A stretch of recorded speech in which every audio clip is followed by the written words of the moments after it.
बिस्मिल्लाहिर्रहमानिर्रहीम। Dear students, अस्सलाम वालेकुम। Second year physics lecture number 33 आज हम स्टार्ट करने जा रहे हैं। आज का हमारा लेक्चर है हीलियम नियॉन लेज़र।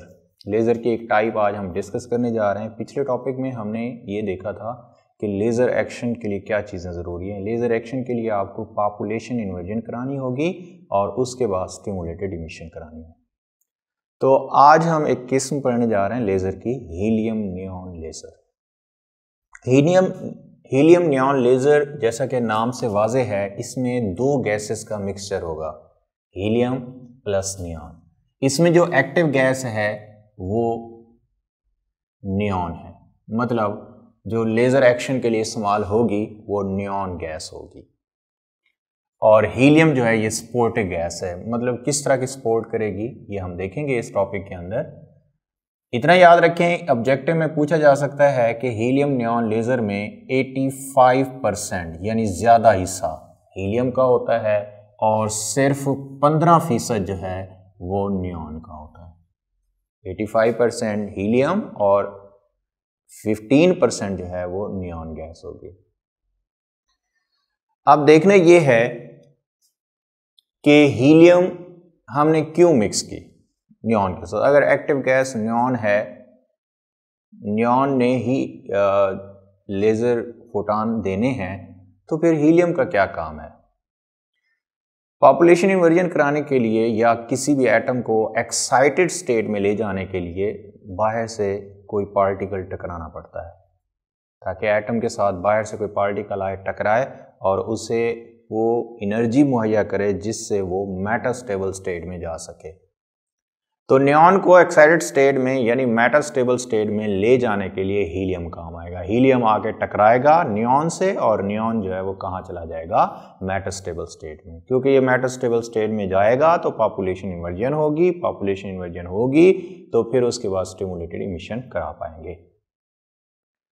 फिर सवाल ये आता है, चलें ठीक है, हीलियम आके टकराएगा और उसे एनर्जी मुहैया करेगा, तो हीलियम ही क्यों, प्रोटॉन क्यों नहीं, न्यूट्रॉन क्यों नहीं, इलेक्ट्रॉन क्यों नहीं, हीलियम ही क्यों। तो उसकी वजह यह है कि कुदरती तौर पे अगर हम हीलियम और नियॉन को देखें, ये एक ग्राउंड स्टेट है E0 is equal to E1 और ये है मेटास्टेबल स्टेट E2।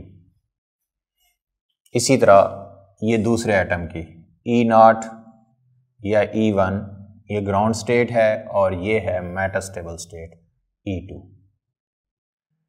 ये नियॉन है नियॉन के लिए और ये हीलियम के लिए। कुदरती तौर पे हीलियम और नियॉन की मेटास्टेबल स्टेट ये तकरीबन करीब करीब है। दोनों की मेटास्टेबल स्टेट क्या है, तकरीबन करीब करीब है। इसकी है 20.66 इलेक्ट्रॉन वोल्ट और इसकी है 20.61 इलेक्ट्रॉन वोल्ट। थोड़ा सा फर्क है, यानी 0.05 का डिफरेंस है। डिफरेंस कितना आएगा, 20.66 माइनस 20.61, तो डिफरेंस आएगा 0.05 इलेक्ट्रॉन वोल्ट का। ये फर्क आ रहा है, वरना ये करीब करीब और कोई नहीं है जो जिसकी मेटास्टेबल स्टेट नियॉन की मेटास्टेबल स्टेट के करीब करीब हो। इसलिए हम हीलियम का इस्तेमाल करते हैं कि इसकी मेटास्टेबल और उसकी मेटास्टेबल स्टेट्स करीब करीब हैं।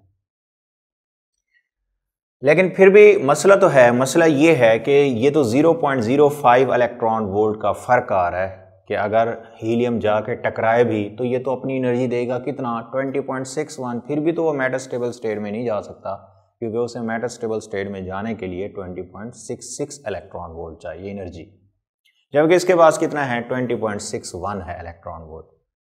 तो ये पूरी कैसे करेगा। अब देखें, हीलियम मूव करते हुए जाके नियॉन से टकराएगा।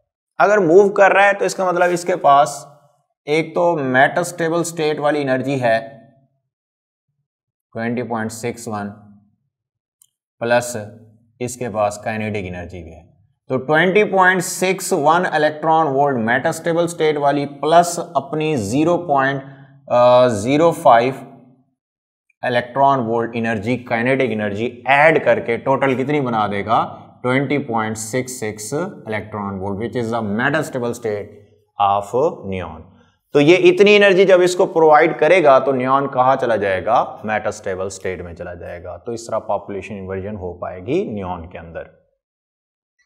तो नियॉन जब मेटास्टेबल स्टेट में चला गया, अब इसने कहाँ आना है, लोअर स्टेट में आना है। तो ये लोअर स्टेट कौन सी में आएगा, ग्राउंड स्टेट में नहीं बल्कि 18.70 इलेक्ट्रॉन वोल्ट एनर्जी में आएगा। 18.70 यानी 20.66 इलेक्ट्रॉन वोल्ट से जंप करेगा 18.70 में। अगर हम इनका डिफरेंस लें तो डिफरेंस आता है 1.96 इलेक्ट्रॉन वोल्ट। तो इतनी एनर्जी का फोटॉन जो है ये खारिज कर देगा। 1.96 इलेक्ट्रॉन वोल्ट एनर्जी का फोटॉन नियॉन खारिज करेगा। लेजर फोटॉन की एनर्जी, अगर आप मारूजी में आपसे पूछा जाए कि कितनी एनर्जी का फोटॉन खारिज करेगा तो 1.96 इलेक्ट्रॉन वोल्ट एनर्जी का फोटॉन खारिज कर रहा है, 1.96। और ये तकरीबन जो एनर्जी जो वेवलेंथ बनती है इसके कोरस्पॉन्डिंग वो आप देख 632 पॉइंट समथिंग है नैनोमीटर में, वो आप देख लीजिएगा। तो ये रेड कलर का फोटॉन खारिज करेगा हीलियम नियॉन लेज़र। ठीक है भाई, तो ये था हीलियम नियॉन लेज़र। उसके बाद है लेज़र की जो एप्लीकेशंस हैं, मैं चंद एक बता देता हूँ, बाकी किताब में आपने देखना है, कुछ आपको भी याद होंगी, आप ऐड कर सकते हैं। मसलन लेज़र जो है, क्योंकि ये इंटेंसिव होती है, इंटेंसिव बीम होती है, इसीलिए it is used to cut metal, solid को कट करने के लिए इस्तेमाल हो सकती है। आपने सुना होगा लेज़र की मदद से आई का ऑपरेशन, यानी अंदर जो